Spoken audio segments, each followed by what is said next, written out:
nagdurugo parang hiniwalang ni Zorro. At yung Z, pag dinamihan, tinutulugan na ng tao. Walang panalo, puro talo. Itlog, so get your eggs cooked. Kahit tuyo na yung utak, pinipilit magpaka-wet look.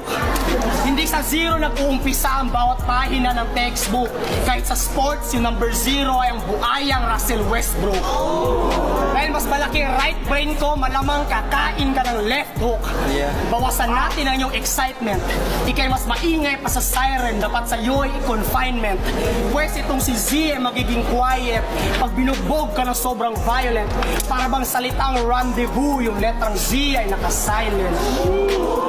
Yung maestro gumagawa ng assignment because I wanna get my shit right. Dahil 0R yung pangalan mo, bibigyan kita ng insight. Yung minute hand at hour hand, iniugnay ko sa pag-fist fight. I put 2 hands on 0R like a clock strikes at midnight. Bitch type! Pangalan mo dapat i-reconsider. Kung ayaw mo yung palitan, then I will make you a believer. Kahit kamay ko'y pawis at butterfingers, yung distansya 100 meters. Lahat ng tira ko pasok kay 0 na parang buzzer beater. Sa lupit ng pagkakaihaw, magiging instant kill. Nagbabag ang mga linya ko'y tak-tatak parang nag-steak sa grill. Walang lunas o gamot sa sobrang sek ng skill.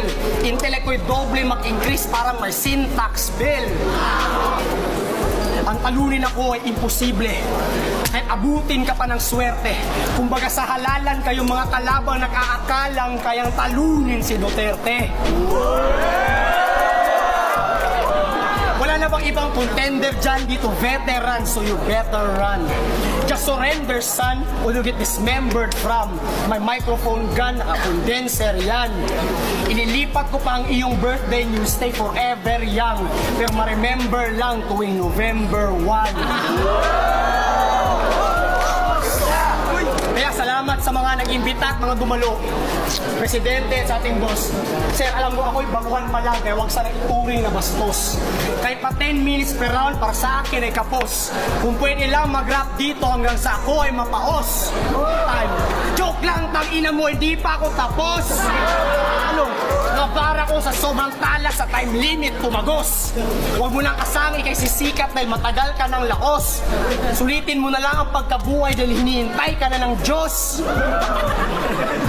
Kaya pag yung ngipin mo ay napulbos, pusawa ka na sa sopas. Ikay patungo sa direksyon na hindi matukoy pa ng kompas. O tatanda rin ako mamamatay.